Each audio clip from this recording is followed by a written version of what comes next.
त्यो भिडियो हेरेर उहाँको चाहिँ भान्जाहरू चाहिँ सम्पर्क नम्बर अथवा उहाँसँग भेट गराइदिने कुनै माध्यम भए हुन्थ्यो भन्ने कुरा गरिरहनु भएको छ।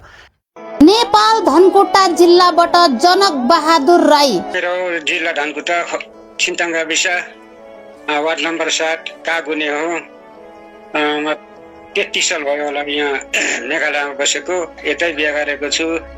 मेरो भाइ दाइको नाम टिकाराम, भाइको मेघबहादुर, भेनाजीको हरिप्रसाद, उहाँहरूको भेनाजीको बहादुर, उनीहरूको कन्ट्याक्टमा लिन चाहन्छु। हेलो नमस्कार सबैजनालाई। आज चाहिँ म विशेष गरेर शिलोङ मेघालय नर्थ इस्ट इन्डियामा बसोबास गर्ने वर्षा लामा, जसले चाहिँ वर्षा लामा भ्लग चलाउनुहुन्छ, उहाँको भिडियोको विषयमा थोरै आफ्नो कुरा र रिक्वेस्ट पनि गरिरहेको छु। वर्षा लामा भ्लगमा चाहिँ हिजोको उहाँको पोस्टमा धनकुटा छिन्ताङ गाविस वडा नम्बर 7 अहिले शहीद भूमि गाउँपालिका बनिसकेको छ।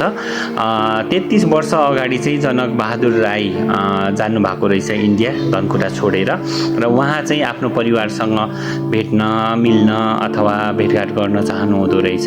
त्यही विषयमा चाहिँ हाम्रो वर्षा लामाज्यूको भ्लगबाट चाहिँ जुन भिडियो आयो, त्यो भिडियो मैले डाउनलोड गरेर आफ्नो वालबाट पनि सेयर गरेको थिएँ, र त्यो भिडियो हेरेर उहाँको चाहिँ भान्जाहरू चाहिँ सम्पर्क नम्बर अथवा उहाँसँग भेट गराइदिने कुनै माध्यम भए हुन्थ्यो भन्ने कुरा गरिरहनु भएको छ।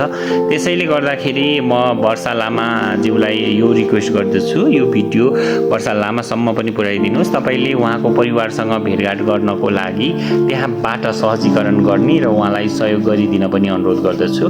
धन्यवाद। र यो भिडियो वर्षा लामा भ्लगसम्म पुगोस् भन्न पनि चाहन्छु। धन्यवाद। नमस्कार।